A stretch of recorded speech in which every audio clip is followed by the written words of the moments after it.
Hello दोस्तों, मेरा नाम चंचल है। जैसे ही मैं चंचल हूँ वैसे ही मेरा मन भी चंचल है।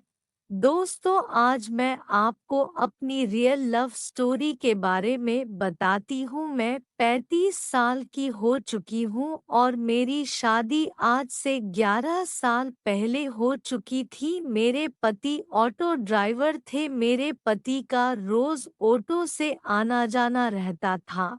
एक दिन उन्हें नाइट के लिए एक बुकिंग मिली। वह मेरे पति ने बुकिंग को ले लिया। मेरे पति रात को 9 बजे बुकिंग के लिए निकल गए थे।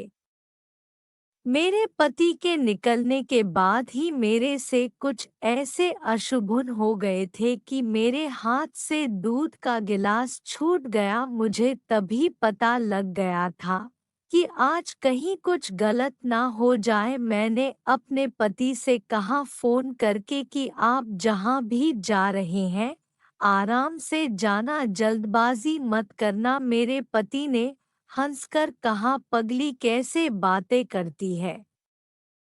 इतना कहकर फोन को काट दिया। मैं सच में पड़ गई कि क्या बोल रहे हैं। लेकिन कुछ देर बाद मैं इस बात पर कुछ ध्यान नहीं दिया। उसके बाद में फोन रख कर सो गई। आधी रात को फिर एक घंटी बजती है।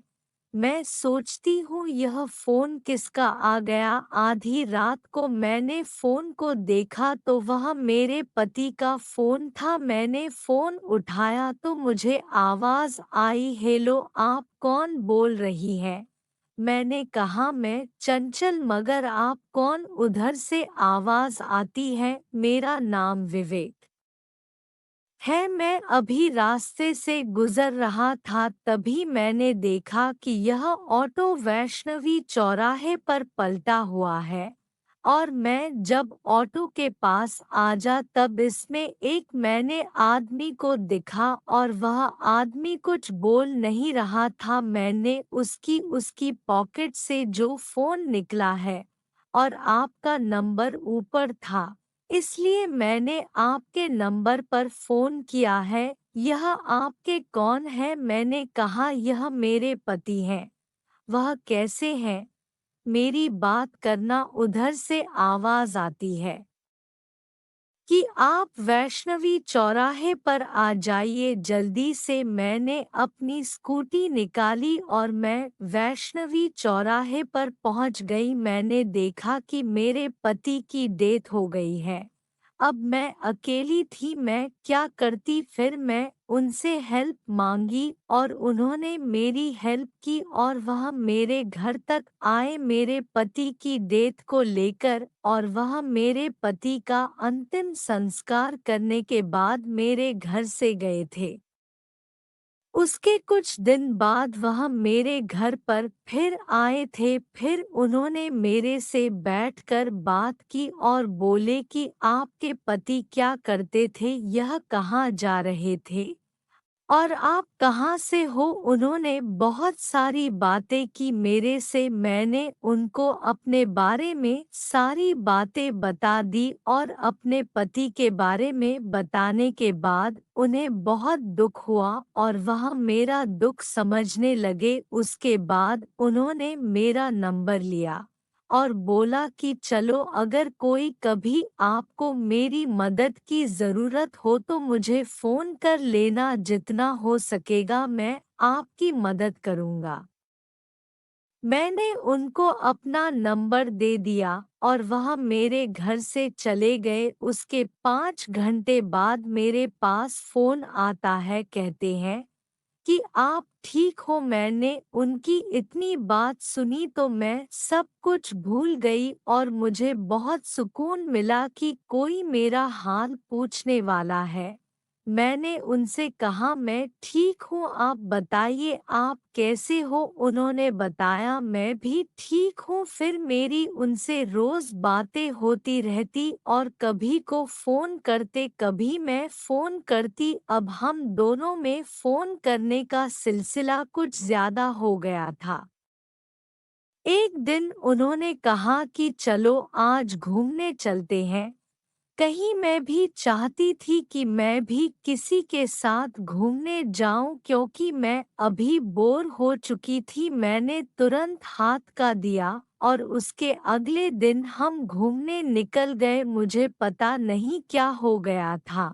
मैं सब कुछ भूलकर उन्हें अपना समझने लगी। मुझे नहीं पता था कि उनके मन में क्या चल रहा है, लेकिन मुझे ऐसा लगता था कि शायद कुछ बात ही होगी तभी इन्होंने मेरे से घूमने के लिए बोला है। तो कुछ तो बात होगी। मेरे मन में बहुत ख्याल आ रहे थे कि मैं उनसे वह बात बोल दूं जो मुझे बोलनी है, लेकिन मैं हर बार रह जाती।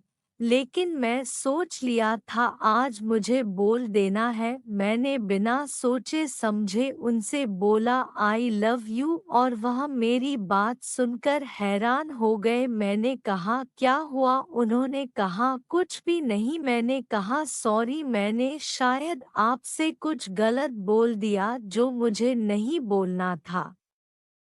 उन्होंने कहा नहीं, ऐसी कोई बात नहीं है। अगर आप मेरे दिल की बात समझो तो मैं भी आपसे कई बार बोलने की कोशिश की है। मैं उनकी यह बात सुनकर खुश हो गई और मैंने उनको गले लगा लिया। उसके बाद मैं उनको अपने घर पर ले आई और रात को वह मेरे घर पर ठहरे थे, लेकिन पता नहीं चला कि कब मेरे से गलती हो गई।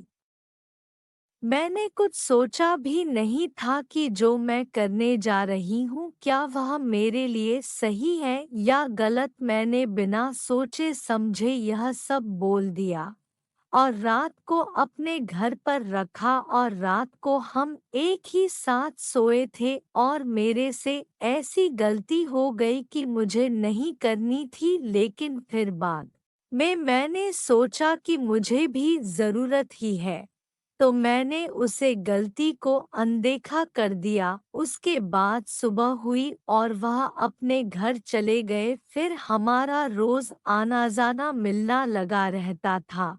फिर उनका एक दिन फोन आता है कि चंचल मैं विदेश जा रहा हूँ, मैं 3 महीने बाद वापस आऊंगा। मैंने कहा मैं आपके बिना कैसे रह पाऊंगी? उन्होंने कहा कोई नहीं, मैं जल्दी कोशिश करूंगा।